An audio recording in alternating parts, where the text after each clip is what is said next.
Hi friends, Robert here from Diverse Opals.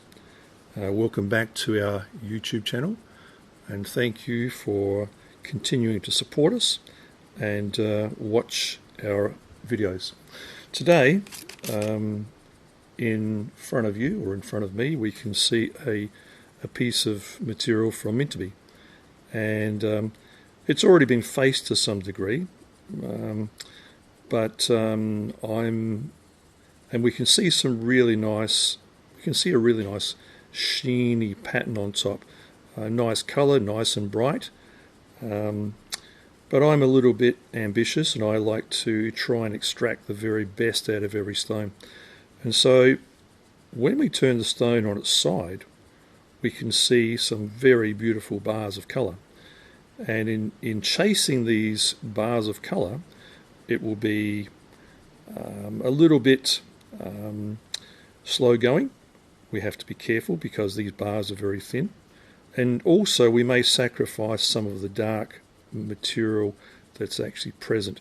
Dark material as a backing is always good to have, but I'm sort of, as I said, I'm going to push the envelope today and see if we can actually extract the very best out of this that we can.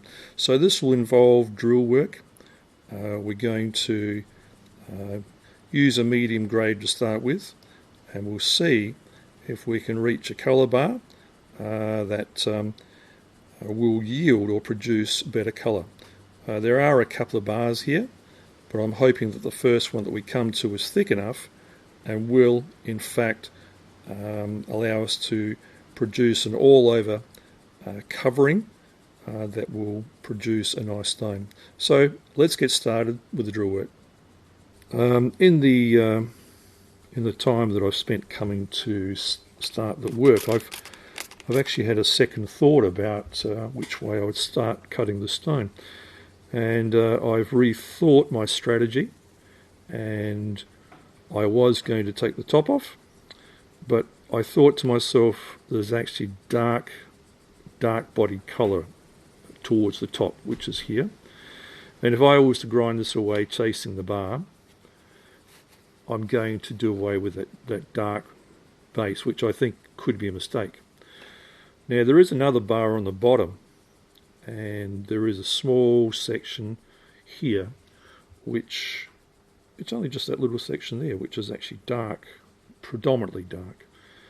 And so what I'm thinking is I might sacrifice that area to retain the darkness that's on this side, because if the darkness is on the bottom of the stone, it'll actually lift up the colour of the actual, if it's a crystal bar, it'll lift the colour of the stone. So I've changed my mind.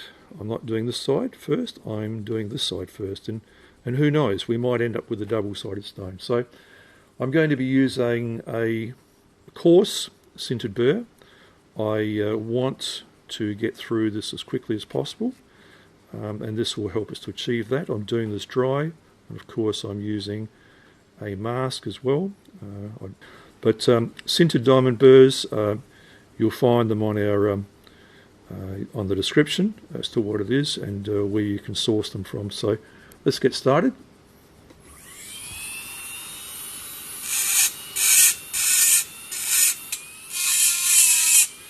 This may take a little bit of time because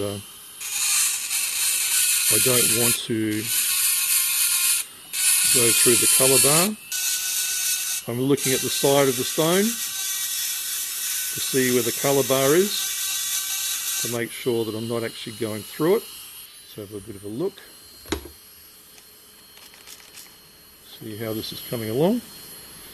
We can already start to see colour appearing through the bottom, and it's looking interesting, so we'll keep going. When you're working with a coarse burr, try to leave some material left to work through the other stages. If it's a very thin bar,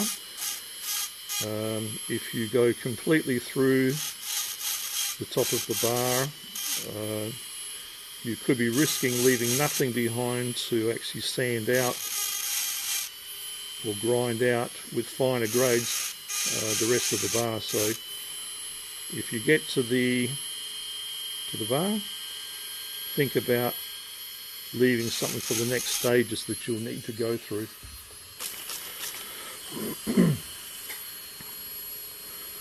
Well, it's looking interesting,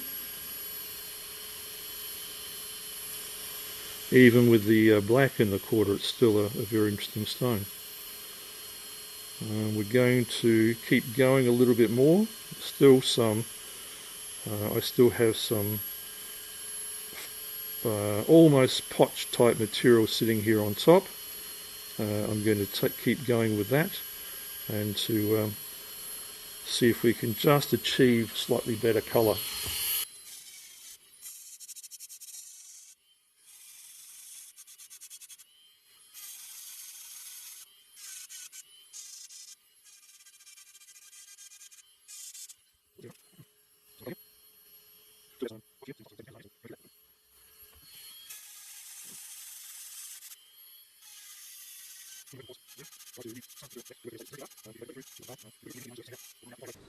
Go to a finer medium grade now and take out all those scratches that we've made by this last grade.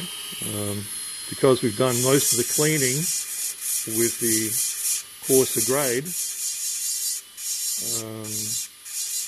and trying to achieve the best colour, the next stage isn't so time consuming.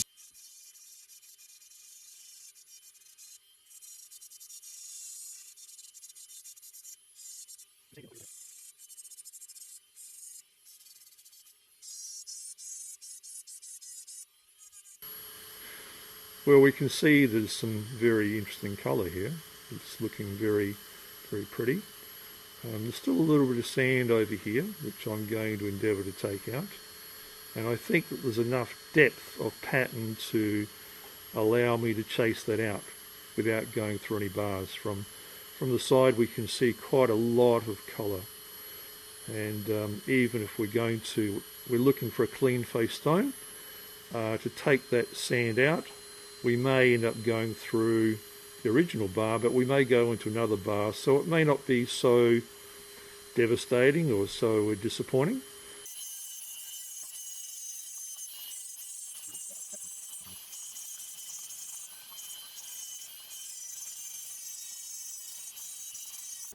I've just finished the fine grade of Sintered burr, and I'm starting to think that because of the dark body on the back of this stone, which is evident there, we're getting better colour over here than what we are here, and this is looking a little bit milky. So I'm thinking that I'm going to cut this off to lift the colour that's actually here and not to detract from it by actually leaving that there. So I'm going to use an electroplated cut-off tool. This is the sort of thing you can use when you don't have access to a saw or a large type saw. You use this dry, or you can use it wet if you like, but I'll be using it dry today. And I'm just going to cut this off here. You'll find these on the description if you're looking for something like this yourself. So let's just cut this off and we'll go through this process.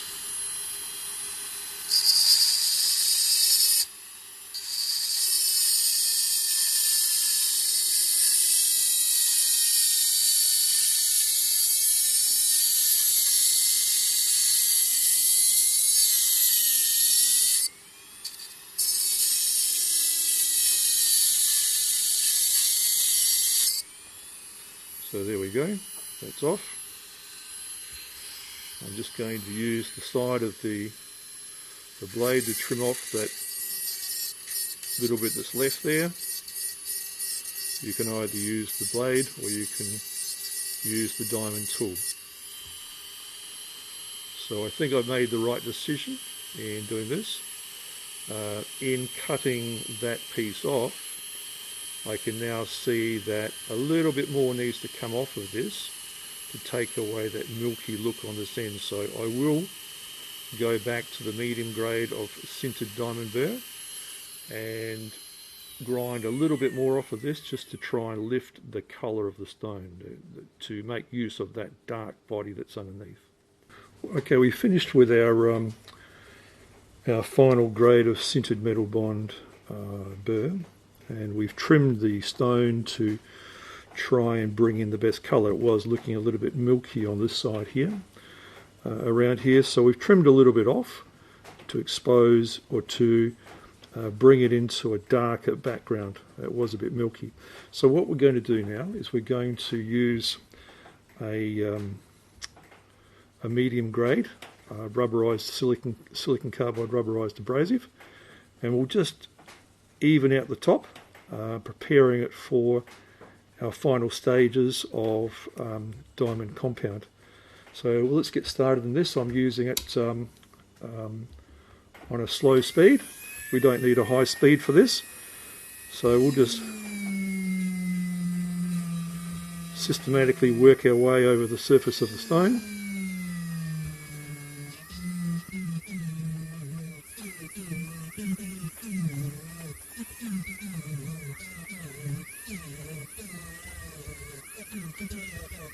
We finished with our medium grade rubberized silicon carbide rubberized abrasive, and now we're going to start on our grades of diamond paste.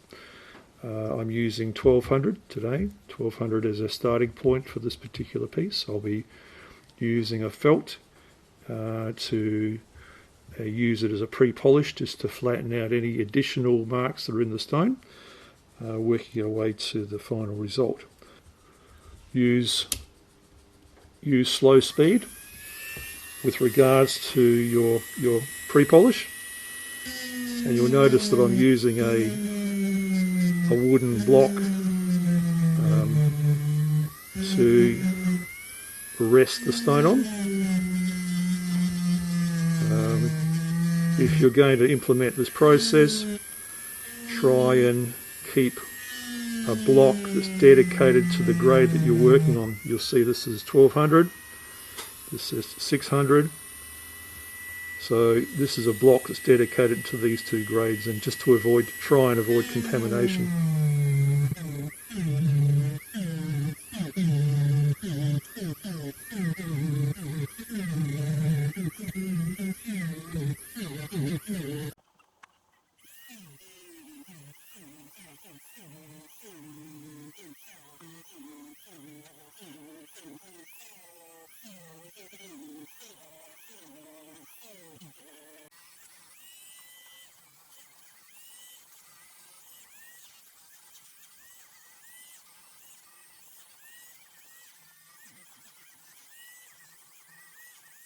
Okay, we've finished our final grade, which is 50,000 diamond paste, and I'm actually quite happy with the way things have turned out.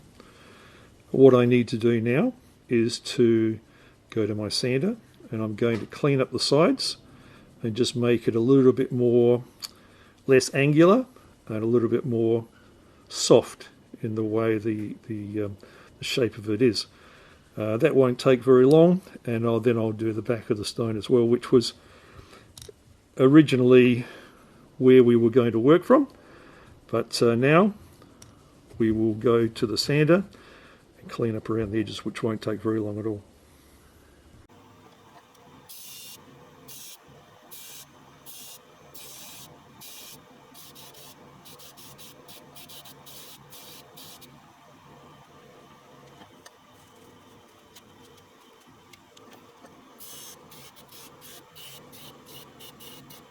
Well, we're back from the workshop now, and we perhaps haven't showed, well, we haven't showed the final processes with finishing the stone.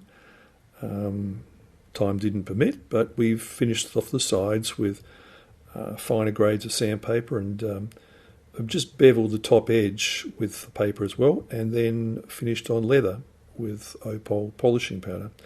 And as you can see from the photograph or from the video, that I think this has turned out really nice. I was a bit nervous to begin with, and in fact I was going to start from the other side of the stone. But I think that we've chosen the right side. We've kept the dark base now. So we've got a darker bodied stone, which actually helps to highlight the pattern and colour that is so evidently present in this piece. We've ended up with a 5.4 carat stone, and I think it's very, very beautiful. We've still got a slightly sheeny green sitting on top of pattern, but I think this actually adds to the character of the stone. And I think, yeah, I'm actually very happy with the way this has turned out overall. We will keep producing videos, and I'm hoping that you will continue to come back and look at our work and enjoy and learn from what we're presenting. I'm Robert for Diverse Opals. Thank you for supporting us. Thank you for tuning in. Please give us a like, leave us a message or a comment, and continue to watch. Thank you for watching.